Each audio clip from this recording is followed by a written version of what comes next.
Graça e paz.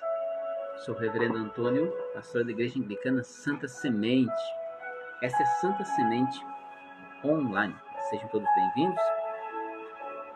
E vamos iniciar este encontro com a palavra do Senhor. Um versículo para a nossa acolhida, para a nossa reflexão. Isaías capítulo 55, o versículo 11, nos diz assim: Assim será a palavra que sair da minha boca. Não voltará para mim vazia, mas fará o que me apraz e prosperará naquilo que a designei. Tudo que Deus fez, tudo que Deus criou, tem um propósito, tem um porquê de existir, tem um desígnio a realizar. Mesmo vivendo num tempo de revisionismo bíblico, onde pessoas investidas de seus cargos, de seus títulos, querem modificar a Bíblia, querem interpretá-la da sua maneira, conforme a sua vontade, justificando uma vida sem arrependimento, sem mudança, sem transformação. Algo muito diferente do que Jesus pregou, do que Jesus anunciou, chamando as pessoas ao arrependimento, falando de pecado, falando de inferno, falando da justiça de Deus. Mas a palavra de Deus é a mesma. O seu propósito continua igual, ontem, hoje e sempre, porque Deus é assim, Ele não muda. E Ele continua impactando vidas através da sua palavra, impactando a minha vida, impactando a sua. Então, quanto mais a gente lê, mais a gente é impactado e transformado. Independente do que os outros façam com o uso da palavra, nós, povo do Senhor, aqueles que perseveram na fé, continuam lendo, se alimentando dessa fonte inesgotável de sabedoria. Busque estudar, ler, conhecer mais, cavar nesse poço, porque a riqueza a ser encontrada é cada vez maior. Vamos orar? Paizinho querido, nós nos prostramos diante de Ti como Teus filhos, como Tuas filhas.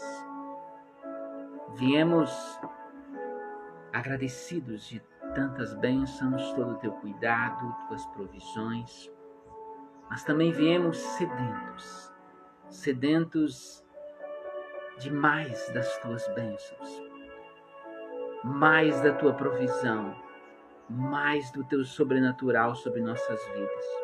Tu conheces o coração de cada um.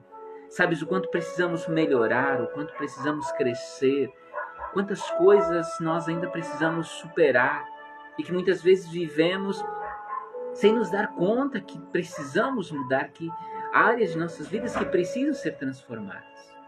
Por isso, na Tua presença e sabendo que há áreas que precisam ser transformadas em nossa vida, nós clamamos. Acolha as nossas orações, fala através da Tua palavra, impacta nossos corações, nos desafia a mudança, a transformação de vida, porque nós sabemos que viver em Ti, de acordo com a Tua vontade, a vida se torna plena, a vida se torna abundante. E é isso que nós desejamos, uma vida plena, uma vida abundante conforme a Tua promessa. Acolha a cada um de nós e sobre nós, cada lar que se conecta conosco, desde já, que Tua bênção, a Tua paz esteja repousando, enchendo-nos da Tua presença. É o que nós te pedimos em nome de Jesus. Amém. Boa noite, Dona Rosane, seu Aparício, pessoal de Giruá, Jesus os abençoe. Dona Diva, nossa ministra leiga, boa noite. Tem um versículo bíblico para compartilhar. Inaldo Queiroz, boa noite. Jesus o abençoe. Atos dos Apóstolos, capítulo 16.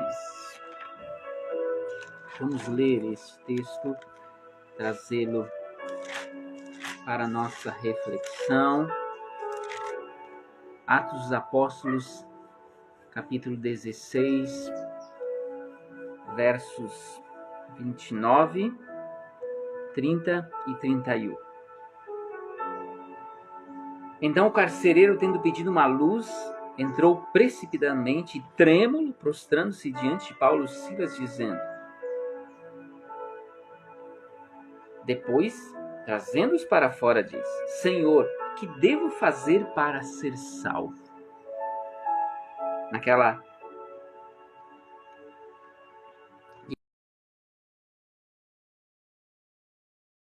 eles tu e a tua casa.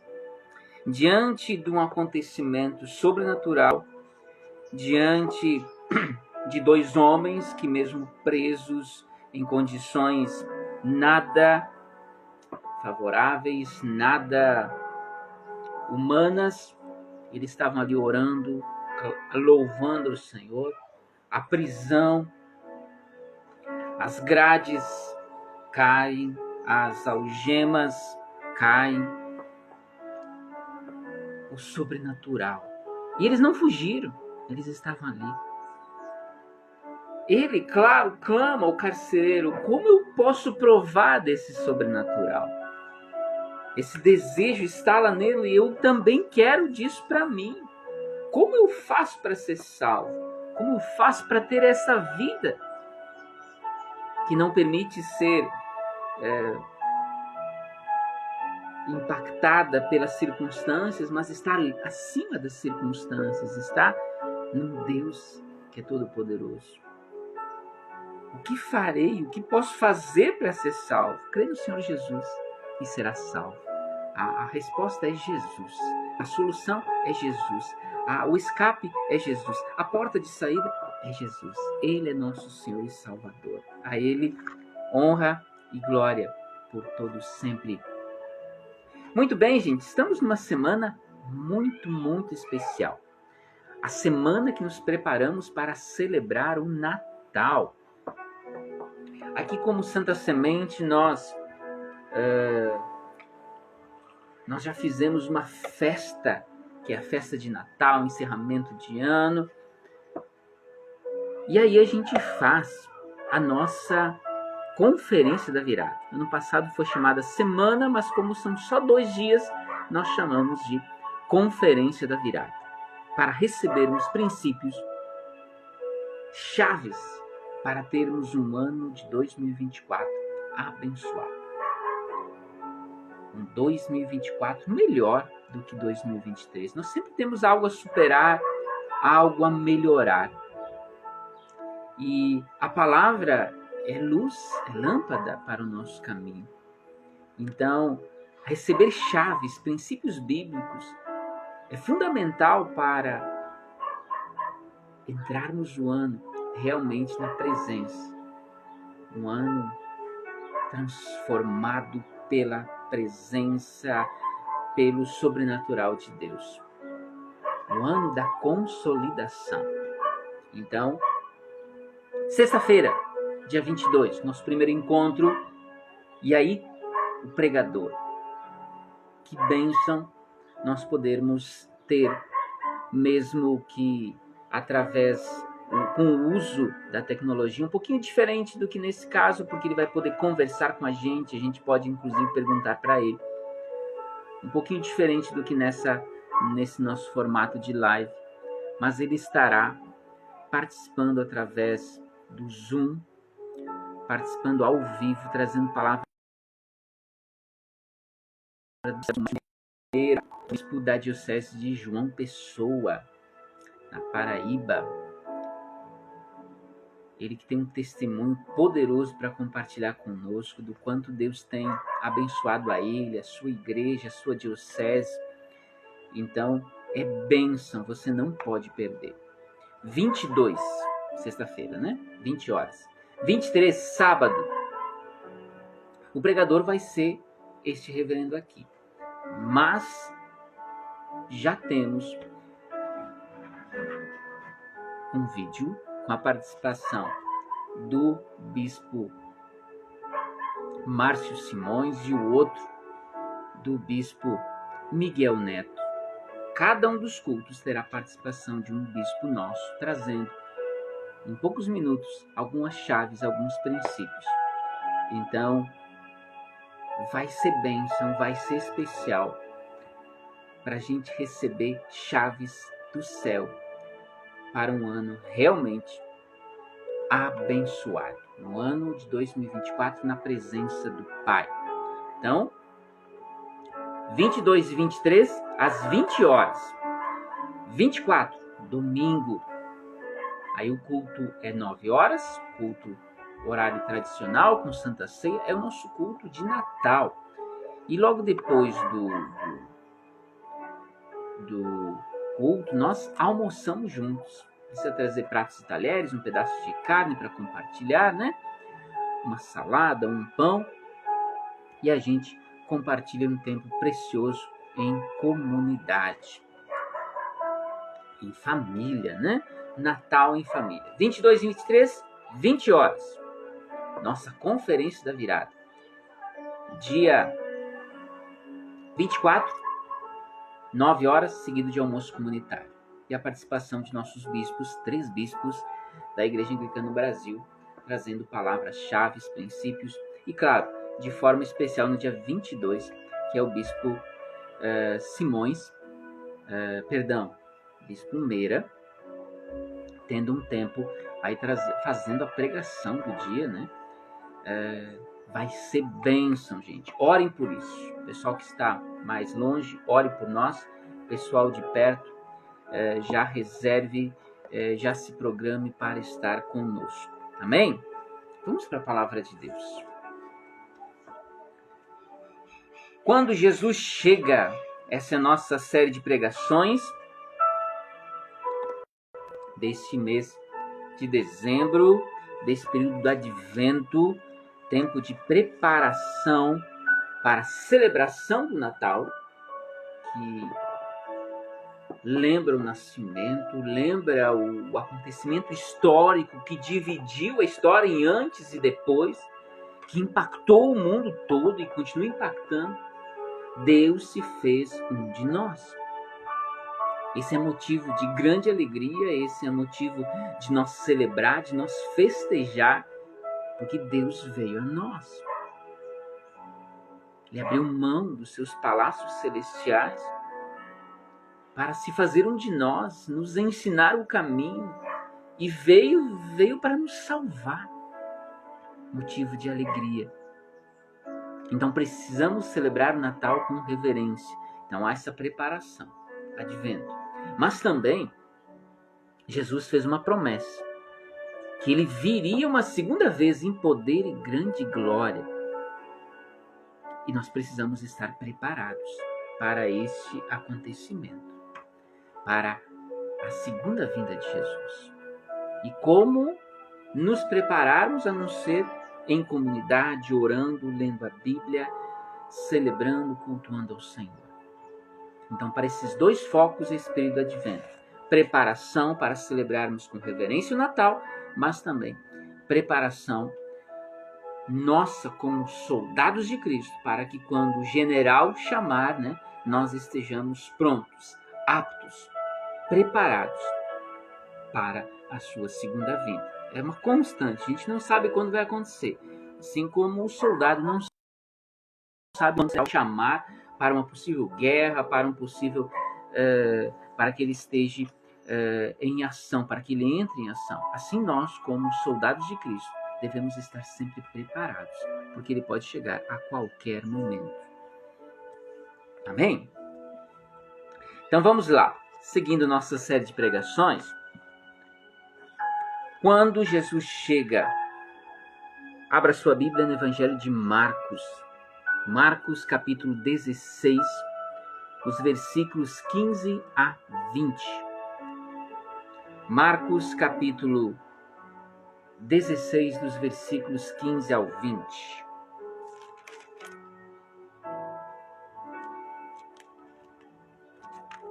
Evangelho de Marcos, capítulo 16. É o finalzinho, né? Os versículos 15 a 20. E disse-lhes: Ide por todo o mundo e pregai o evangelho a toda criatura. Quem crer e for batizado será salvo. Quem porém não crer será condenado. Estes sinais hão de acompanhar aqueles que creem. Em meu nome expelirão demônios, falarão novas línguas, pegarão em serpentes, e se alguma coisa mortífera beberem, não lhes fará mal. Se impuserem as mãos sobre enfermos, eles ficarão curados. Essa é a palavra do Senhor, a quem nós damos graças. Dentro dessa série de pregações, nós já falamos sobre quando Jesus chega, promessas se cumprem, ele viria, ele veio. Quando Jesus chega, acontece salvação, sim, ele seria o Salvador, conforme o anúncio, conforme a promessa que veio através dos profetas. E hoje, a terceira pregação, quando Jesus chega, seguem sinais e maravilhas. Em primeiro lugar, para nós definirmos o que são sinais e maravilhas. Vamos lá então. Em Êxodo, capítulo 3, segundo livro da Bíblia, capítulo 3, os primeiros 3 versículos diz assim: Apacentava Moisés o rebanho de Jetro, seu sogro, sacerdote midiano. E levando o rebanho para o lado ocidental do deserto, chegou ao monte de Deus, a Horebe. Apareceu-lhe o anjo do Senhor numa chama de fogo, no meio de uma sarça. Moisés olhou, e eis que a sarça ardia em fogo, e a sarça não se consumia. Então disse consigo mesmo: Irei para lá, e verei essa grande maravilha que essa sarça. Por que essa sarça não se queima? Sinais são a maneira de Deus se comunicar com o seu povo. Deus fala, Deus se comunica. Nós precisamos estar com o coração aberto, assim como e dispostos a ir adiante, a chegar mais perto. Moisés prontamente, ao ver aquilo, não correu, não se assustou, embora que aquilo era algo sobrenatural, algo estranho aos seus olhos, aos olhos humanos, mas ele sentiu que aquilo era algo bom, era algo maravilhoso, era uma grande maravilha. Como essa sarça não se queima? Eu vou chegar mais perto. Eu quero saber mais. Sim, Deus se comunica com o seu povo. Mas também são indicadores, sinais são, além de forma de Deus se comunicar, também são indicadores de quem Ele é, de seu caráter, de seu plano. Veja Gênesis capítulo 9. Gênesis capítulo 9, a partir do verso 12. Disse Deus: Este é o sinal da minha aliança, que faço entre mim e vós, entre todos os seres viventes que estão convosco para perpétuas gerações. Porém, nas nuvens, o meu arco será por sinal da aliança entre mim e a terra. Sucederá que quando eu trouxer nuvens sobre a terra, e nelas aparecer o arco, Então me lembrarei da minha aliança, firmada entre mim e vós, e todos os seres viventes de toda a carne, e as águas não mais se tornarão em dilúvio para destruir toda a carne. Há uma aliança, há uma promessa que Deus faz, e Ele deixa ali um sinal, uma marca, que lembra que Ele assumiu esse compromisso e que Ele é fiel e que Ele não vai voltar atrás. Ele disse que não mais destruiria a carne, né, o ser humano, através das águas. E assim Ele cumpre. Ou seja, mostra quem Ele é. Mostra de uma forma mais profunda o seu caráter e o seu plano. O que Ele espera, o que Ele pretende fazer, né? Sim, dessa forma se manifestam os sinais de Deus entre nós. E aí a segunda palavra é maravilhas. Maravilhas. Vamos ver uma outra passagem que nos fala a respeito agora das maravilhas. Vamos para Êxodo novamente. Êxodo capítulo 14. Uma outra cena muito importante nós relembrarmos. Capítulo 14 de Êxodo, os versículos 21 e 22. Então Moisés estendeu a mão sobre o mar, e o Senhor, por um forte vento oriental que soprou toda aquela noite, fez retirar-se o mar, que se tornou terra seca, e as águas foram divididas.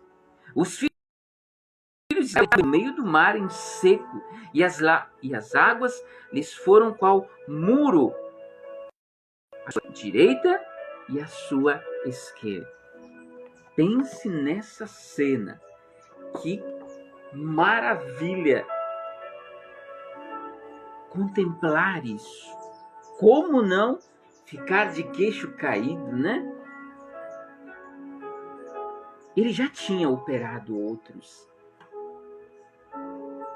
atos sobrenaturais, as pragas, onde literalmente de um lado, ali vamos pegar a rua como referência, de um lado da rua, onde só tinha egípcio, a praga pegava. Do outro lado, onde só tinha israelita, nada não acontecia. Eles estavam protegidos. Como? Quem criou essa barreira que impedia que a praga se cumprisse só ali entre aqueles que eram egípcios?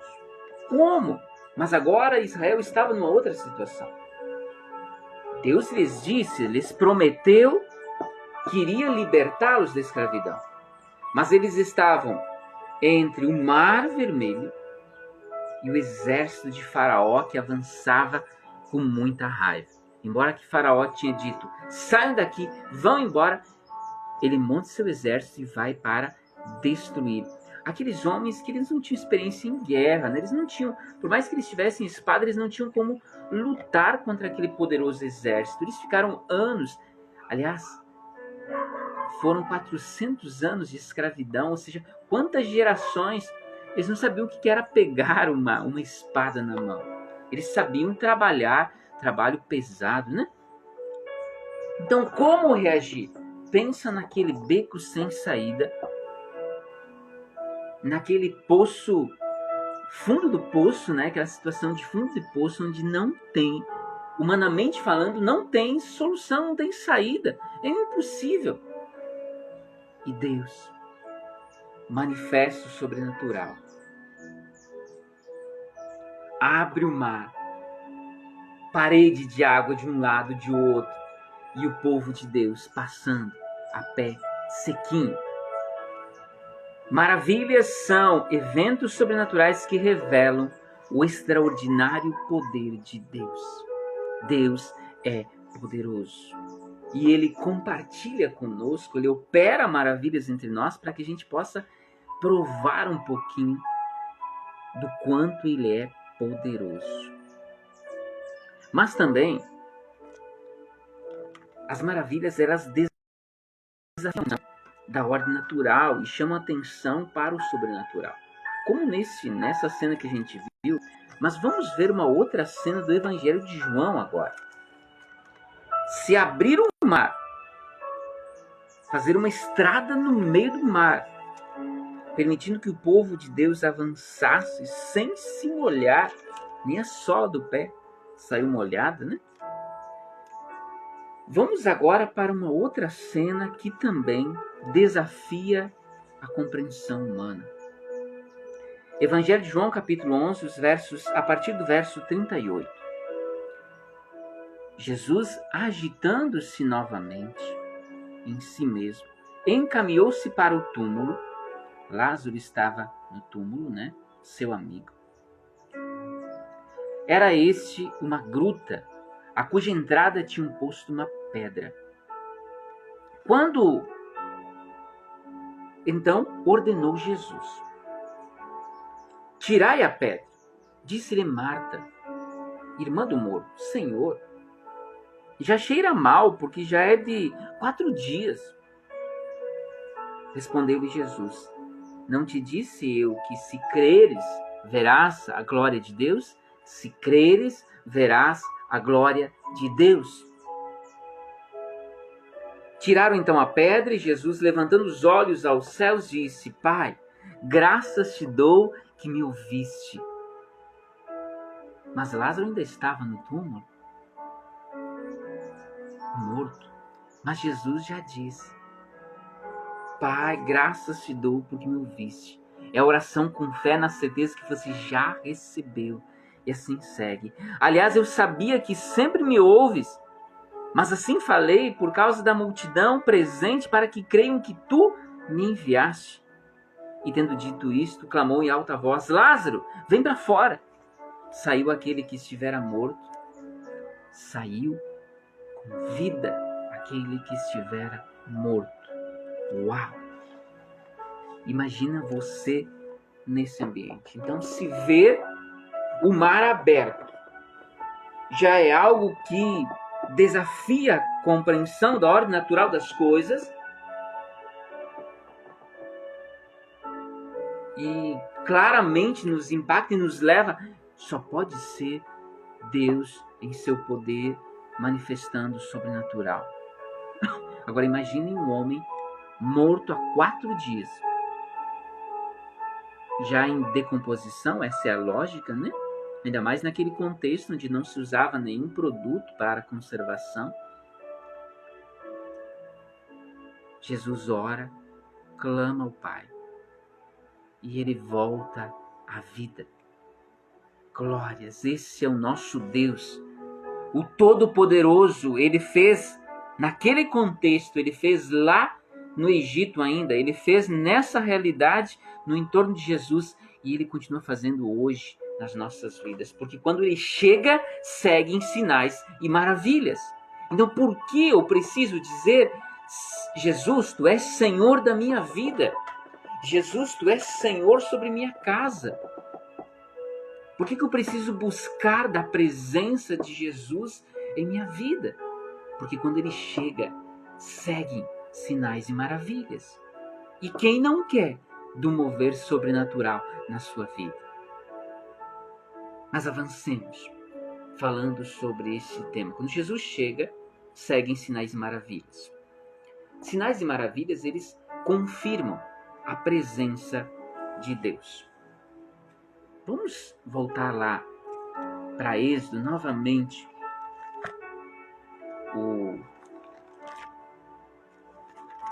A questão do povo de Deus.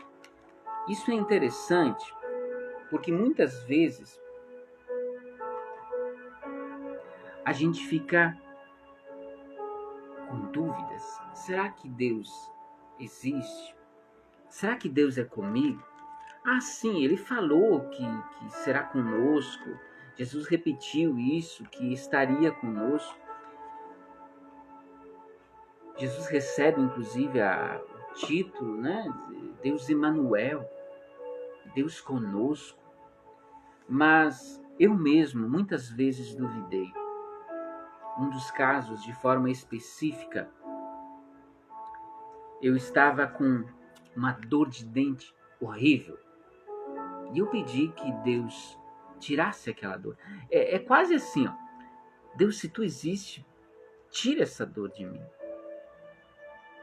E era quase que uma brincadeira, uma provocação, mas foi exatamente isso. Deus compreendeu o meu clamor, Deus ouviu o meu clamor e Ele me curou. Ele tirou aquela dor insuportável. Esse foi um dos atos. Um outro momento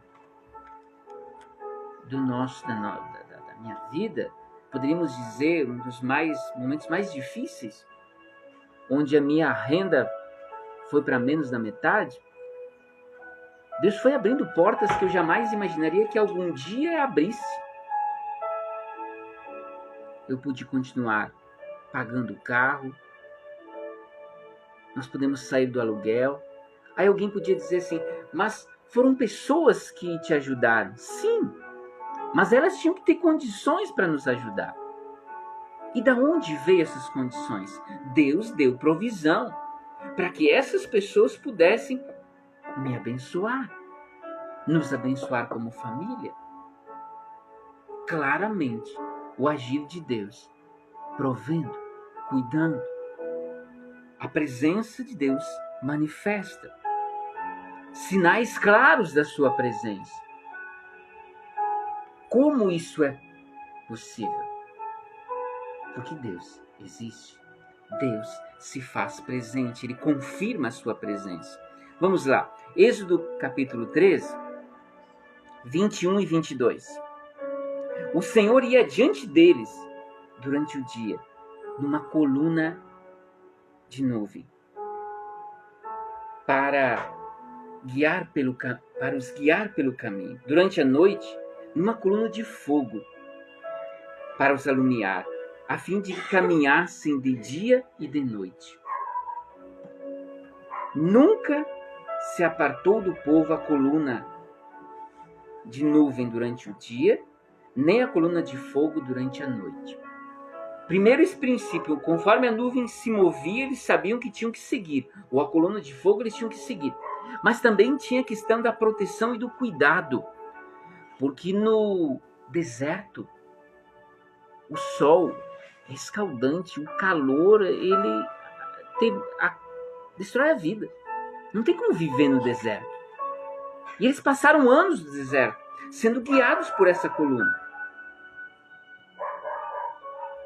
De dia, ela aliviava o calor. De noite, ela aliviava o frio. Porque aí é uma inversão. De noite no deserto, o frio também pode tirar vida. Realmente é um lugar onde não se pode viver, mas Deus tornou possível a vida no deserto. Sinais e maravilhas, mostrando a sua presença. Mas é importante que nesse povo a gente já percebe algo do qual a gente precisa se livrar. Murmuração. Reclamação. Se a gente for ler a história do povo de Deus, Deus operando maravilhas. Deus operando sobrenatural diariamente. Pão do céu. Todo dia, sob medida, o que eles precisavam. Codornizes, água no deserto. O sobrenatural manifesto todo dia. Mas muitos reclamavam, muitos murmuravam. E você vai continuar vendo isso em nossos dias.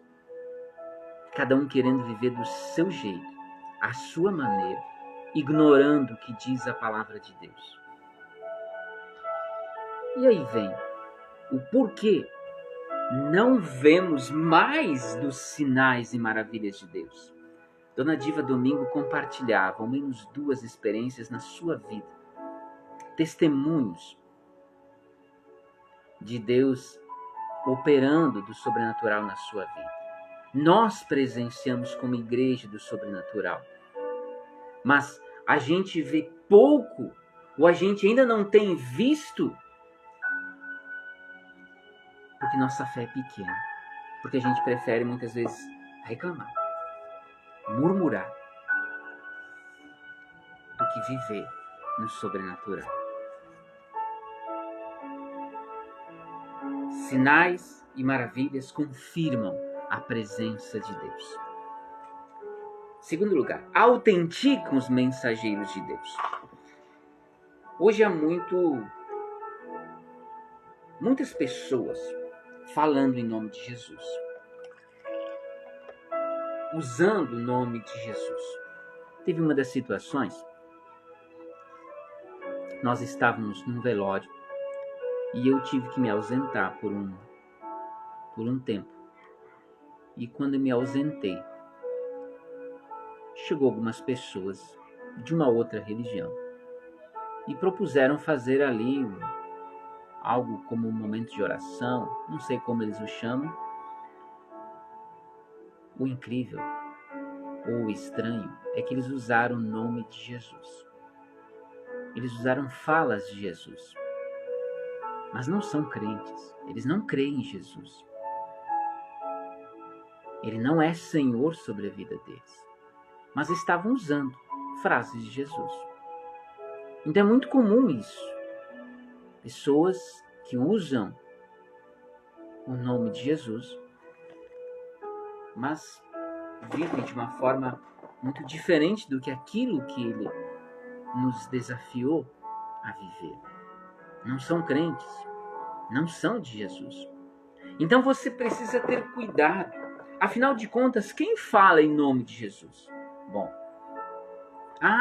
lembrar, Mateus capítulo 4, o próprio Satanás usando versículos bíblicos, citando a Bíblia para tentar, literalmente isso, porque ele não conseguiu, né? Ele ficou longe de conseguir, mas ele tentou enganar a Jesus usando da Sagrada Escritura.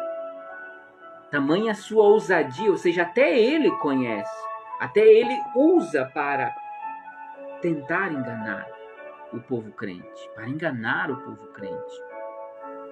Por isso que nós precisamos ter essa comunhão íntima com o Pai. Porque quando nós temos essa comunhão íntima, nós percebemos se aquilo é de Deus mesmo ou não. Porque aqueles que creem são acompanhados de sinais e maravilhas. Aqueles que são de Jesus são acompanhados de sinais e maravilhas. Vamos ver uma das cenas aqui. 1 Reis é uma cena lindíssima. Tem inclusive uma produção em filme aí. É um filme bastante longo, mas vale a pena. Uma série falando de Jezebel, mas de forma específica do profeta Elias. 1 Reis 18.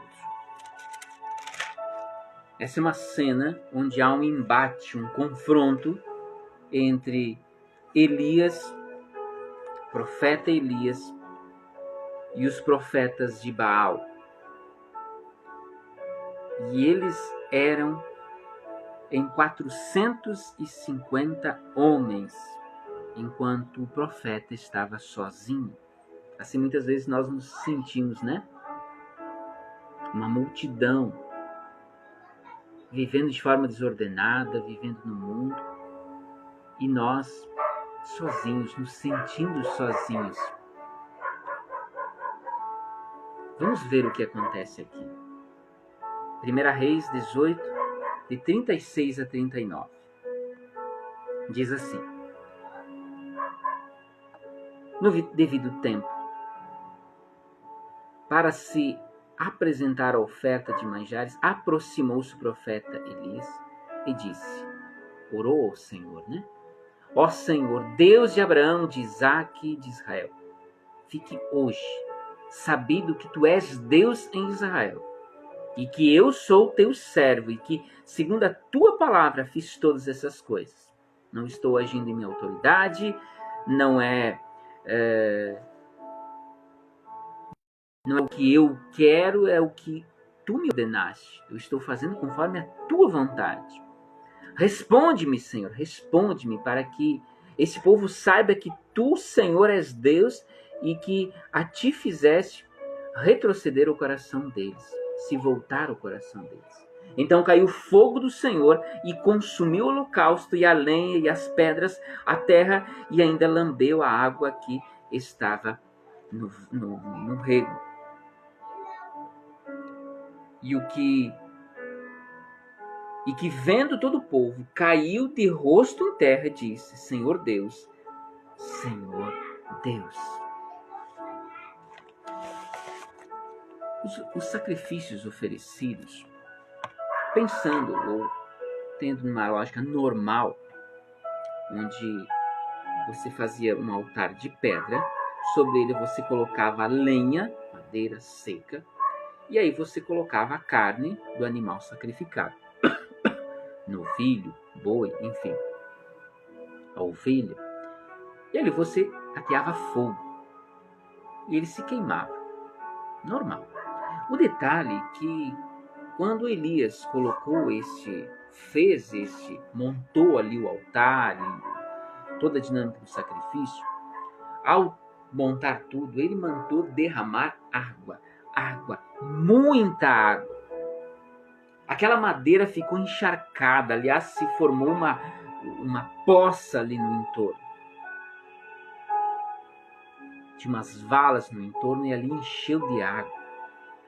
Aos olhos humanos era impossível que fogo algum queimasse. E de repente vem do céu um fogo e consome. Mas ele não queimou somente a carne ali, a madeira. Ele engoliu tudo, inclusive as pedras, a água, tudo. Ficou tudo seco. Aos olhos humanos, o que poderia fazer isso? Se fosse um capricho do coração de Elias, é claro que Deus não responderia, é claro que isso não aconteceria. Ele estava cumprindo a vontade de Deus. E Deus manifesta a sua glória autenticando o seu mensageiro. Autenticando que aquele que falava em seu nome. Sinais e maravilhas acompanharão aqueles que creem. Assim também foi no ministério de Jesus. Muitos duvidaram dele. Muitos duvidaram se era ele mesmo aquele que haveria de vir. O próprio João Batista preso, ele envia discípulos. Vamos ver isso acontecer, a cena onde isso acontece, Mateus capítulo 11, os versículos 2 a 4. Quando João, o Batista, no cárcere, ouviu falar das obras de Cristo, mandou por seus discípulos perguntar-lhe: És tu aquele que estás por vir ou haveremos de esperar outro? És tu mesmo o Cristo, o Messias? Jesus respondendo disse-lhe: Anunciai a João o que estáis ouvindo e vendo. Os cegos veem, os coxos andam, os leprosos são purificados, os surdos ouvem, os mortos são ressuscitados, e aos pobres está sendo pregado o Evangelho. Bem-aventurado é aquele que não achar em mim motivo de tropeço. Veja o que está acontecendo. Vejam o operar das maravilhas, os sinais que Deus está operando. Eles autenticam, me dão autoridade, me dizem quem eu sou. Assim também foi com os apóstolos. Aí a cena que a gente lembra, Dona Diva compartilhava aí no início, é de Atos dos Apóstolos, capítulo 16. Paulo e Silas estão presos. Acompanhemos um pouquinho dessa situação. Eles fazem o bem. Eles libertam alguém que estava sendo destruída por um espírito adivinho. Que estava escravizando ela. Ela estava servindo como um mero objeto de ganhar dinheiro para outras pessoas. E Deus usa eles como seus instrumentos para libertar essa pessoa. Mas como consequência, em vez de eles serem aplaudidos, em vez de eles receberem alguma retribuição, eles são castigados, duramente castigados e jogados numa prisão. Veja então os versículos, capítulo 16 de Atos, a partir do verso 23. E depois de lhes darem muitos açoites, os lançaram no cárcere, ordenando ao carcereiro que os guardasse com toda a segurança. Este, recebendo tal ordem, levou-os para o cárcere interior e lhe prendeu os pés no tronco. Por volta da meia-noite, Paulo e Silas oravam e cantavam louvores a Deus, e os demais companheiros de prisão escutavam. De repente, sobreveio tamanho terremoto que sacudiu os alicerces da prisão, abrindo-se todas as portas e soltaram-se as cadeias de todos. O que você faria numa situação dessa? Você faz o bem. Você faz o bem para alguém, obedecendo aquilo que Jesus te disse, e você é duramente castigado, jogado numa prisão, mas onde não havia mínimos direitos humanos, nada disso. Umidade, mau cheiro, ratos, enfim, horrível. E mais, eles estavam com as feridas abertas dos açoites. Eles apanharam, e apanharam muito. Perto da meia-noite, em vez de eles estarem reclamando, murmurando, procurando culpados, acusando este, acusando a Deus, eles estavam orando e cantando louvores. As circunstâncias não abalaram eles. As circunstâncias não mancharam a sua verdadeira identidade de filhos de Deus. Eles não se esqueceram quem eles eram e em nome de quem eles estavam ali. Qual é a resposta? Qual é a saída?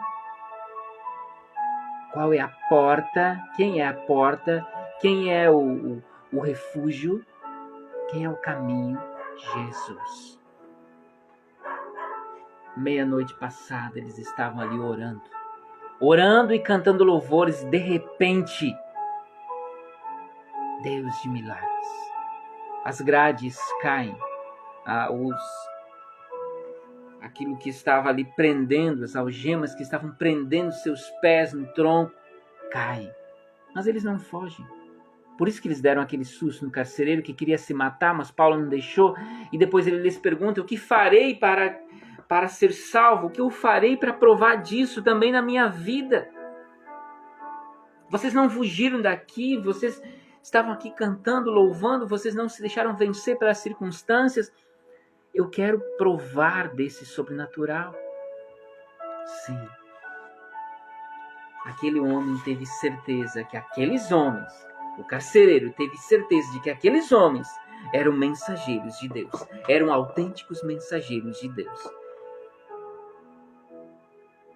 E manifesta ali sua sede de querer provar esse Deus.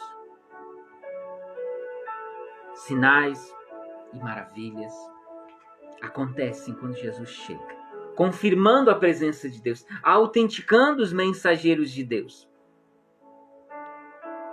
E por último, para nós finalizar, sinais e maravilhas acompanham os que creem. Todos os que creem. Sinais e maravilhas acompanham os que creem. Como a gente já disse, se não acontece, se a gente vê pouco do sobrenatural de Deus, se a gente tem visto pouco milagre, é porque nossa fé é pequena. É porque a gente não tem buscado verdadeiramente ao Senhor. Que a gente tem murmurado mais do que orado. Vamos rever Marcos 16, 15 e 17, onde Jesus diz aos discípulos: e hoje vem para mim e para ti, vão por todo o mundo e pregue o evangelho a todas as pessoas. Quem crer e for batizado será salvo. Quem não crer será condenado. Estes sinais acompanharão os que crerem. Em meu nome expulsarão demônios, falarão novas línguas. Se imporem as mãos, serão curados. Maravilhas. Maravilhas acontecem, se manifestam na vida daqueles que creem.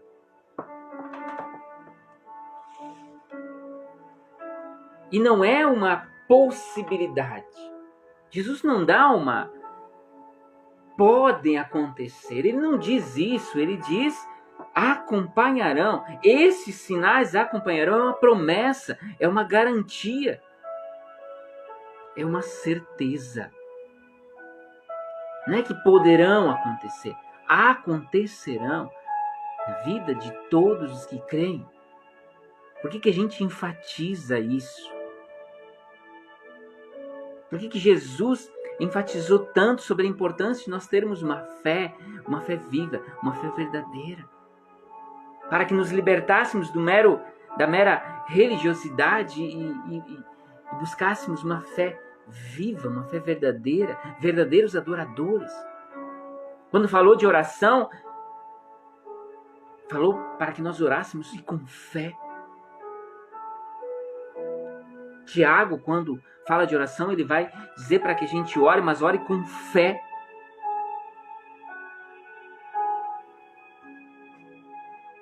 Sinais e maravilhas acompanharão todos aqueles que creem. Você crê nisso? Se você tem visto poucos sinais e maravilhas, poucos milagres, você precisa dobrar mais o joelho e orar mais. E testemunhar para que mais pessoas se juntem a ti. Para que mais pessoas também estejam dobrando seus joelhos e orando contigo. Porque há uma certeza. Quando Jesus chega, quando Jesus é Senhor sobre a nossa vida, sinais e maravilhas segue, acontece. Você crê nisso? Que essa palavra se multiplica 100 por 1 no seu coração. E nós seguimos na próxima quarta-feira, né? Quem estiver domingo, né? A nossa conferência, encerramento, nossa festa de Natal. Recebemos vida abundante. Quando Jesus chega, recebemos vida e vida abundante. Ele traria vida e Ele é a vida. Vamos orar? Pai amado, nós te louvamos. Nós te damos graças. Te damos graças por esse dia, por essa oportunidade que temos de ler, meditar na Tua Palavra. Essa palavra que nos traz da Tua sabedoria, nos revela o Teu grande amor para conosco, revela o propósito que reservaste para cada um de nós, propósito de vida. Essa palavra que nos traz esperança, essa palavra que nos traz direcionamento, que nos traz um comando, nos traz garantias de vida e vida em plenitude. Obrigado, Jesus. Como nós iniciamos essa live, Tua palavra não voltará vazia. Essa é a garantia que Tu nos deste. Que essa palavra esteja alcançando aquelas pessoas que Tu sabe que precisam ser alcançadas. Que impacte os nossos corações, para que tenhamos a coragem, a sabedoria de dizer não para aquelas coisas que estão em nós, no nosso falar, no nosso viver, no nosso pensar, que não Te agradam, Pai. Ajuda-nos a sermos pessoas melhores. Dá-nos sabedoria, dá-nos convicção espiritual para fazermos sábias escolhas. A vida é feita de decisões e escolhas. Muitas dessas nos levam para tão longe de Ti. Nos ajuda a termos consciência, a termos a sabedoria de andarmos na tua presença, nos voltarmos a ti o mais rápido possível, porque somente em ti nós temos vida e vida em plenitude. Vem, Jesus. Toca o coração de cada pessoa que se prostra diante de ti. Toca o coração de cada pessoa que nesse momento ora a ti.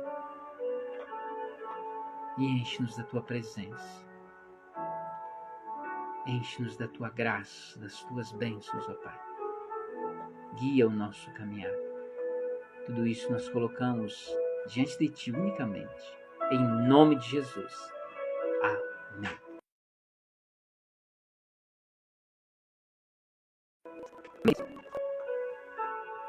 Dia 22, sexta-feira, 20 horas, Bispo Meira estará trazendo uma palavra do céu, chaves, princípios para um 24 abençoado. Você não pode perder. 20 horas em nosso templo, sexta-feira. Sábado também, 20 horas, também estaremos recebendo chaves, princípios do céu sobre nossa vida.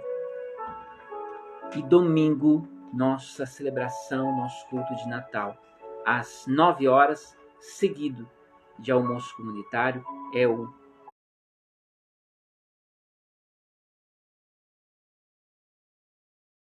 família, 24 abençoado.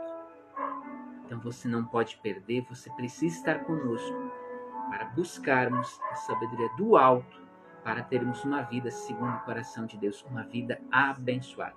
22, 23, 20 horas, 24, 9 horas, seguido de almoço comunitário.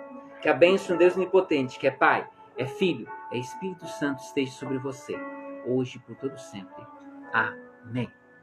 Vamos na paz de Cristo? Sejamos fortes e corajosos no testemunho do Evangelho entre todas as pessoas e sirvamos ao Senhor com alegria. No poder do Espírito Santo. Aleluia.